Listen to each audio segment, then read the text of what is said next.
welcome to a special production, our first installment of WRED-TV Voices, where we get the chance to collaborate and listen to some of our amazing peers here on campus and learn a little more about various perspectives here at St. John's. Today, we are joined by members from Haraya and the Caribbean Student Association to hold an open discussion about the experience of Black men and women, not only here on our campus, but beyond that as well. Our experiences are all multidimensional, and there are many factors that play into our day-to-day lives. While we know that everyone's experiences may vary individually, we recognize that Black men and women have a very unique set of circumstances that are constantly present throughout their lives. There are many issues that stem far before any of our lifetimes that we still see in play to this very day. Today, we'd like to discuss just a few issues, how we can look forward to create a more positive future. I'm Leah Chester, and I'm your moderator. I'm joined with Phoenix Taudaso Johnson, Anastasia Gladstone, and Amel Viad. Phoenix Taudaso Johnson is a senior psychology major at SJU from Long Island, New York. On campus, she is a RISE mentor, a fellow in the Collaborative Health Integration Research Program, the Advocacy Co-Chair for the Caribbean Students Association, a Diversity Peer and Educator Common Grounds Facilitator for the Office of Multicultural Affairs, and the President for the Beta Sigma chapter of Alpha Kappa Psi Professional Business Fraternity. She is also the founder of As Told by Fee, an online platform where she discusses mental health and mental health awareness through content creation. Anastasia Gladstone is from Queens, New York. She's a senior studying journalism. On campus, she's involved in NAACP and the Caribbean Students Association. When she's not studying for school, she enjoys hanging out with family and friends. Amel Viad is a 21-year-old senior with a major in marketing at St. John's University. She also calls Boston, Massachusetts her home. Amel is a 2020 to 2021 Vice President of Service and Advocacy for Haraya, the Pan-African Students Coalition. Her hobbies include working out, community organizing, and hosting. Ladies, I want to thank you all so much for joining me today and picking out such great topics of discussion. Let's get started. So, one of the points of discussions mentioned was the idea of being a Black woman in the workplace.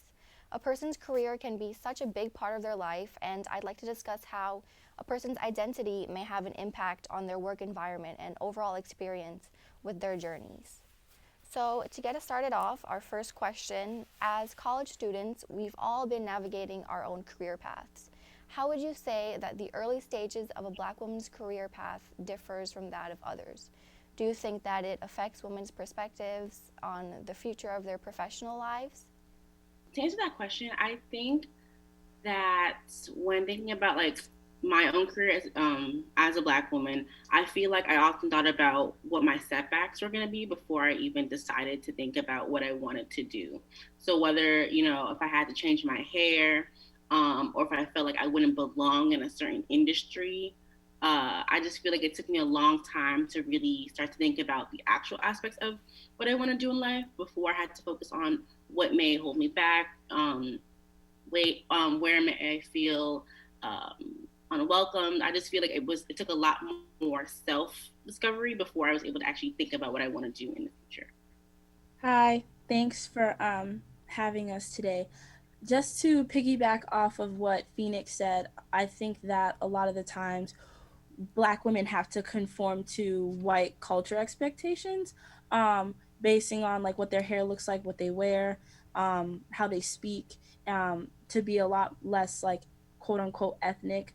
A lot of the times that is a setback because you're constantly trying to fit in and conform to cultural expectations that might not have been around in your upbringing or in your education. So therefore, a lot of the times you find yourself maybe not having the encouragement to excel or succeed, but Black women still progress no matter what. But that is one thing that sets a lot of Black women back, is the white cultural expectations that come from the workforce. I agree with both what Mel and Phoenix said. I definitely think like there's certain times when like I'm applying for a job and like me having like the name that I have being like Anastasia, a little bit unusual. I kind of think like, oh, maybe if they read my name, maybe they might just skip past my application. Or sometimes even when I'm going to the interview, I'm like, is it acceptable for me to wear my hair like this? Are my nails too long? Are my earrings too big? Just certain things that come with like, you know, our culture that may be seen to other people as like doing too much or maybe ratchet or something like that, but it's just like regular for us. I think those are definitely things I think about going into it. Like sometimes I'll be like, you know, I should just not wear any earrings at all. Or let me make sure that like my nails are super short because, you know, I don't want them to think, oh, like, you know, she's unprofessional when really that's just like a style that we have in our culture, you know, big earrings, a lot of jewelry, you know, nails, stuff like that. That's just like who we are. But I think sometimes like we kind of have to be like, this is personal Anastasia, but and like professional Anastasia has to be different. And like it's unfair. We shouldn't have to be like that. We should be able to walk in anywhere and have our hair in any style and wear whatever we want. But it's just one of those things that I think, especially as a girl, that we do have to think about. And yeah. Yeah, so as you guys mentioned, many black women stated that they feel like they have to change aspects of themselves, not only to get hired in the first place, but to also fit in once they actually get into the workplace. So do you think that it ultimately takes a toll on them, or would you say that it's something that is overlooked in the sense that it's almost just expected? I feel like it's, for a while it became very much so, what's the word, like code switching, like, you know, how you dress at home, how you dress at work, how you dress when you're out with your friends. But I feel like now we're in a space where a lot of black women want to um, take away like the two separate labels and be like, you know what, I can still dress like my authentic self and I'm still professional. Like I myself right now, I have on jewelry, nails, hoops, locks. Like I know this is what I look like. Maybe it doesn't look professional, but I know myself as a professional.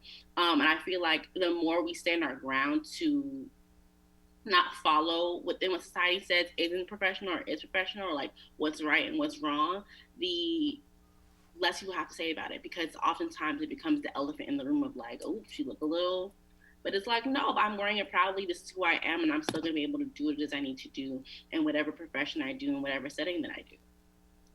I think the question is what is it to be professional? What does professionalism look like? What has countries like America and other countries on the other side of the hemisphere sculpted professionalism? Like what might it look like? And I think that a lot of the times black women, Asian women, Latina women have not been in that conversation when it was first created, of course. And so now we don't just have extra responsibilities, but we have another task of conforming to something that wasn't created for us. So therefore we have to not dismantle but rearrange what we consider as professional. A lot of the times, if I worked at a legal firm maybe about 20 years ago, I couldn't wear this turban on my head. But now, because you cannot put a turban under some type of description that's not professional, that wouldn't be applicable. I could now wear it. So I agree with Phoenix when I say that black women are now trying to change, and we're in this revolution where we don't have to be in these barriers and we're breaking down what certain things mean. Yeah, absolutely. And also, when we get into the workplace itself, you know, we're constantly interacting with others, and that can change many factors when it comes to our environment and overall experience. So, what would you guys say that colleagues and employers can do to level out the treatment of all workers, no matter what their background is?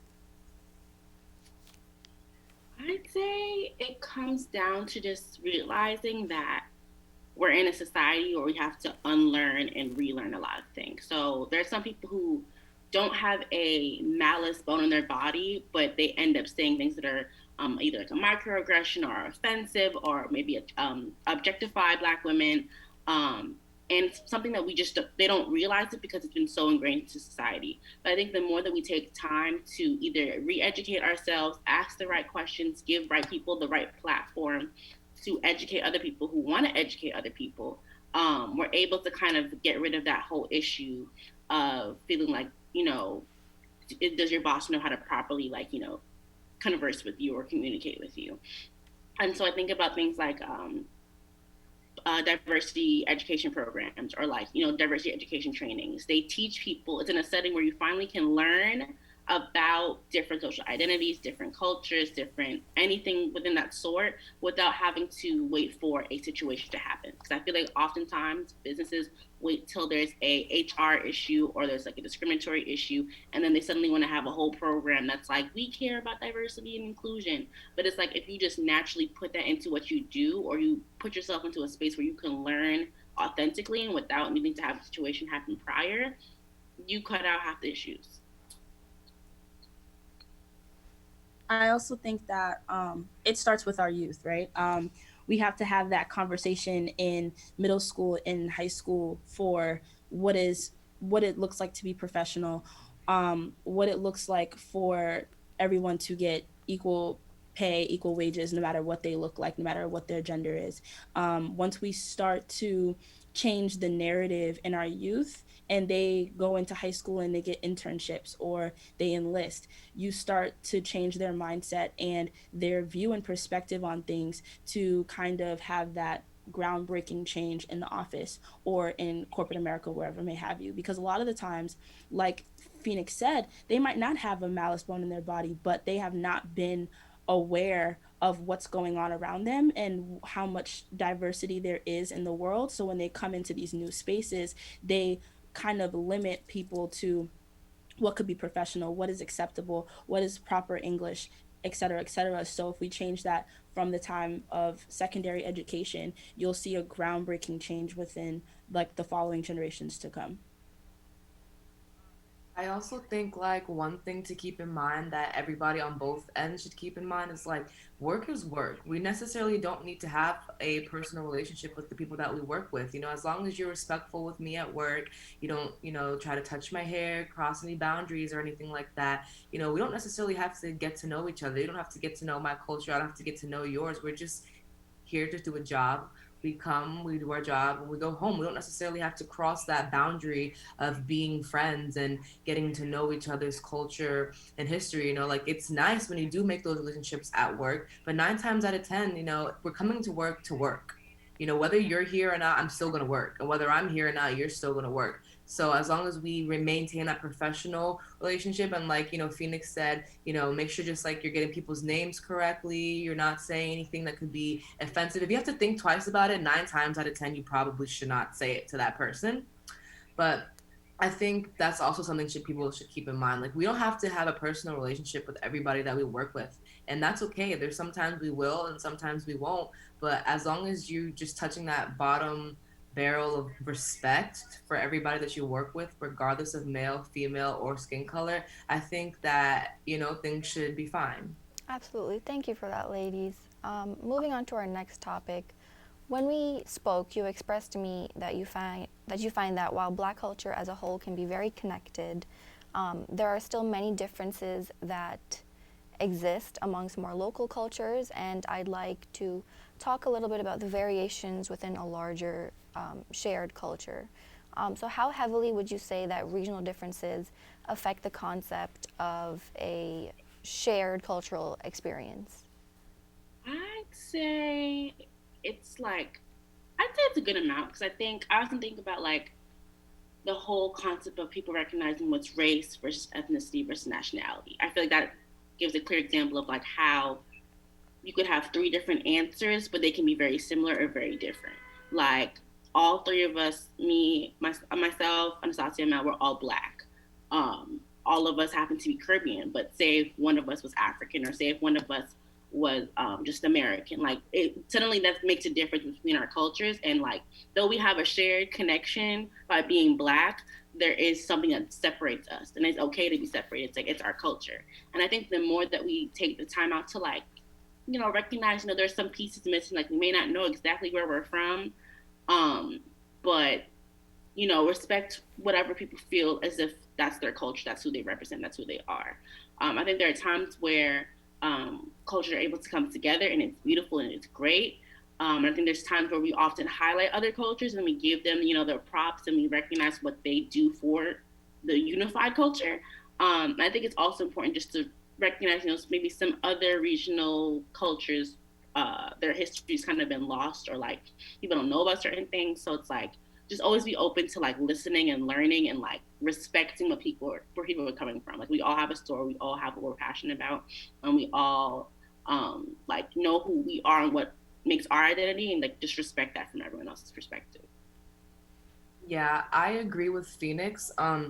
Personally, both my parents are Caribbean, and honestly, I must say, growing up Caribbean versus growing up Black American are completely two different things, and the history is completely different, like as well. There's a lot of differences in it, so it's just like I think everybody needs to keep in mind that while we're all Black, we all do not share the same experiences, and that there are a lot of differences between us. So you cannot necessarily judge, another Black person for not understanding some things, or you can't judge them for feeling a type of way towards certain things, because it's not like it's all the same collective experience. While there may be a lot of similarities, I can definitely say I cannot relate to some of the things that my Black friends who are American have gone through. And that's just, the grand scheme of things.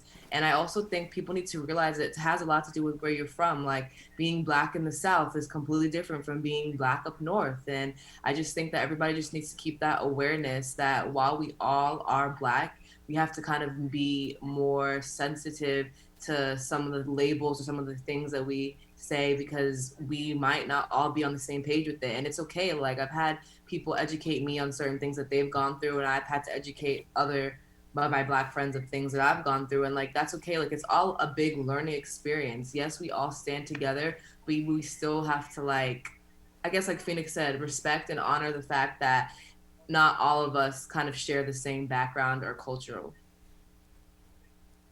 Um, I definitely agree with both women. I will say, though, as someone who is in a Pan African coalition, we do like to always make connections to where we all come from. So basically, respecting the diaspora, we acknowledge the fact that Black people in different spaces got here from a certain geographical standpoint, and we want to make sure that when we make these connections we understand the history, and we know that history kind of repeats itself. So if someone is Caribbean, if someone is African, if someone is Black American, within each other there is diversity, and within each other there is that intersectionality. But when you are perceived from out people outside of your race, or maybe outside of your culture, when you're from the north or when you're from the south, it is very important that you not just band together, but you know that the strife is similar. So educating each other on where you guys come from and finding that common ground on how you can still, maneuver in the workplace, fight social injustices, and et cetera, is really important. So no matter where you come from, if you identify as a person of color or as a Black person, always make sure that you're making those connections to how a Caribbean person or an African person or a Black American person is just like yourself. Yeah, absolutely. So, as most of you are of Afro Caribbean heritage, can you talk a little bit about those specific cultural differences and how they shaped you specifically as a person? I'd say, like, the one big thing I think is, and I feel like a lot of us, even not even being Caribbean, can relate to, is having parents who are immigrants. So, like, them coming from the Caribbean, my parents came from Jamaica and Trinidad. They came here when they were like around my age or younger, and they had their own goals, or like my grandparents had goals for them, and it shaped how they lived their life or how they went about like whatever they wanted to do with their future. And so then when they had me, and as a Caribbean American, I had to grow up understanding where they were coming from, and then also know, what, I'm in a different space than them, how, like, recognize what that means, what that does, honor, whatever sacrifices they had to go through, whether they had to climb up 20 bushes to go to school, or whatever stories they always tell us. Like, recognize why it's so important that they're telling us that, and honor that and respect it. Like, I know I'm very thankful that my parents were able to sacrifice so much, and I can now sit here and attend a very expensive university. But it's something that I know for myself, as, again, like I said, having parents who are immigrants. That's the story I was told, and that's like the narrative that I listen to and I remember. It might be different for other people. It might be different. Just, it always differs. But that's just one thing that always just stuck with me. So my mom is Jamaican and African American, and my dad is Haitian and indigenous. So for me, I've had the spectrum where it's like there's a part of your family that has a really long history here in America, and then there is a long history of in your family that derives from, you know, the quote unquote Native American times, which we should not say, we should address it as indigenous, and Caribbean at the same time. So for me, I kind of was blessed to have a really great perspective from each side of my family on Black people and their experiences, what they've gone through, how to maneuver in society, and how to still stand your ground and believe in what you believe in. But I do think that it is difficult for people when it comes to identity and when it comes to fitting in a certain place. But for the most part, I've been grateful to being able to have parents who are aware and who are knowledgeable of Black people and the oppression that has been happening since the beginning of time, and just how to make sure that we stay above it, and how, we stay above water when things are getting tough. But for the most part, I've been pretty blessed to have parents who understand what it's like to explain your culture throughout your childhood years. Yeah, I agree with both of the ladies. I think one thing that for like me specifically that affects me and my family, I think that Caribbean people, if you don't know, are very, very traditional people. And so like for me, I was just raised to be a traditional young woman, you know what I mean? And I think it's kind of hard sometimes trying to like adjust to how society is, because society is for sure less traditional than it used to be. And I think sometimes it's hard for me to kind of like find that place where I'm sticking true to like how I was raised, but I'm also moving and growing with the times. And I think like that's also something that I communicate to my family. It's like, yes, like, we have our ways and we do things a certain way, but like sometimes in like certain areas in society, the traditional values kind of are not thriving and living like they used to be. So you kind of have no choice but to adjust. And I think like being Caribbean and coming from like such a Caribbean strict like traditional family, it's hard to like get them to understand that sometimes, or it's hard to get them to see the other side. As a young woman, like in the society, there's a lot of things that I've seen the other side or got educated about, which has, changed my thought process about certain things. But for them, it's kind of hard because it's so instilled in them since they were, younger and even before that. So I think that's definitely like an effect that it's had on me and my family. Yeah, thank you so much, ladies. As our discussion is coming to a close, I wanted to take a moment to put a spotlight on a few businesses you may know. It is so important to support Black business creators and everything that they do, and we want to show love to as many as we possibly can. So if you know any businesses or creators that we can support, as well as their social media handles, you can go ahead and shout them out now. I know Phoenix, you have your little Instagram page going on, if you want to talk a little about that. Sure. Okay. So I am the founder of Esther by Fee. It's a mental health platform that is dedicated to just normalizing the conversation of mental health and mental health awareness through content creation. So I do all my own graphics. I'm wearing my own shirt right now. I actually just had a restock of all of my products. So I have stickers that kind of just spread out like positive messages. We see so many bad things everywhere. If you have a moment in your day where you can look at something positive, that's like real positive, not like a just be happy, like, you know what I mean? Like that's what I care about. So my social media is at estillbyfee, estillbyfee.com. And there's some other businesses. I really love supporting Black businesses. So my nails, Jslayy Nails. Her Instagram is the letter J, Slay with 2 Y's, nails. She goes to St. John's University. It's a Black-owned business, lovely nail tech, as you can see. And then even actually my bracelets. Sorry if you heard that. LOL.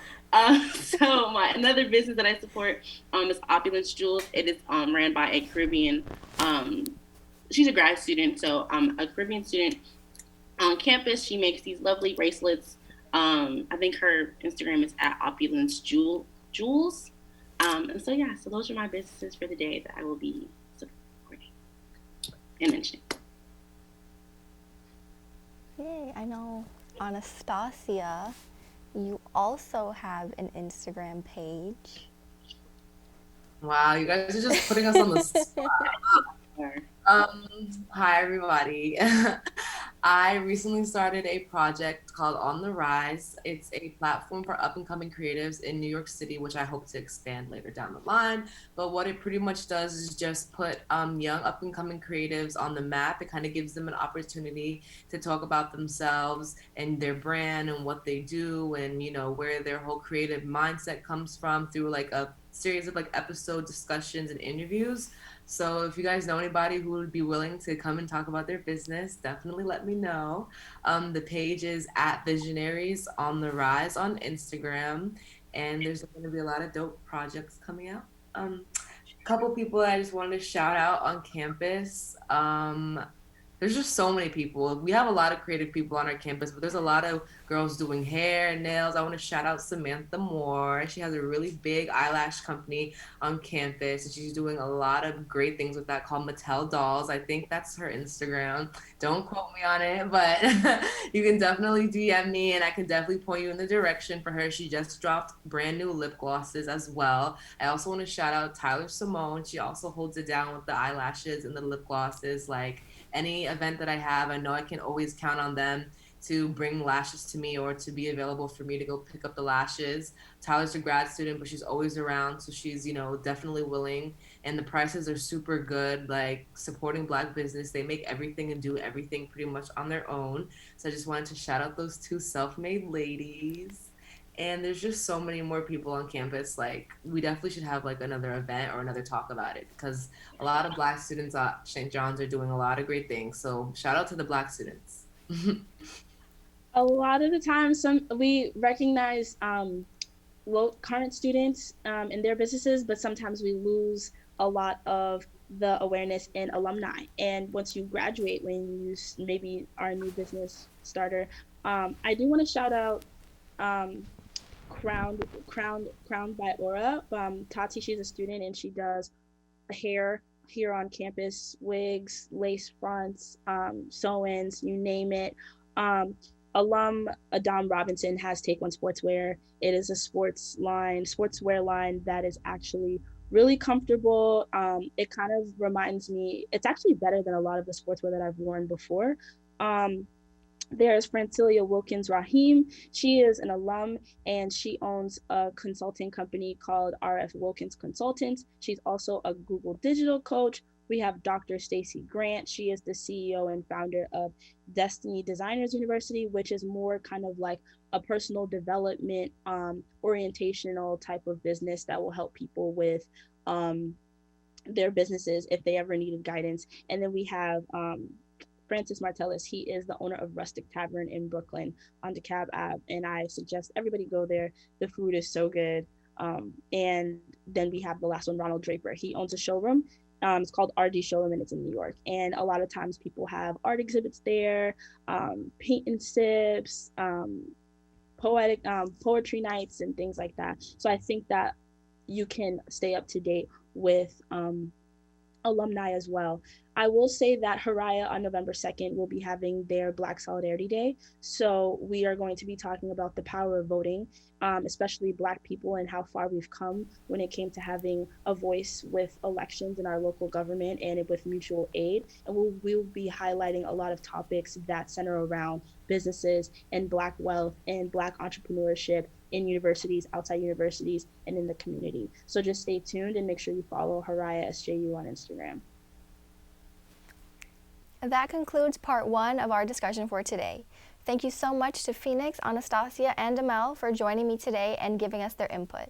We appreciate all of their insightful contributions and hope that this discussion may have given you a new outlook on certain topics, inspired you to get more educated, and go out and make some positive changes within your community. Be sure to stay up to date with both of these organizations. You can find them on Instagram at CSA_SJU and Haraya SJU. You can also continue to stay up to date with our productions here on our YouTube page, our Instagram at WRED-TV, or our website, WRED-TV.com. Before we end, I would also like to mention an incredible nonprofit organization called the Black TV and Film Collective. They provide resources for Black creatives that wish to pursue a career in television, film, and digital entertainment. They hold workshops, networking opportunities, chances to receive grants, and so much more. It is so incredibly important to support these students so that they can tap into their talents and tell their own stories in the industry. You can donate directly to this organization at www.theblacktvfilmcollective.org/support-us. Once again, I'm Leah Chester. Thank you for watching.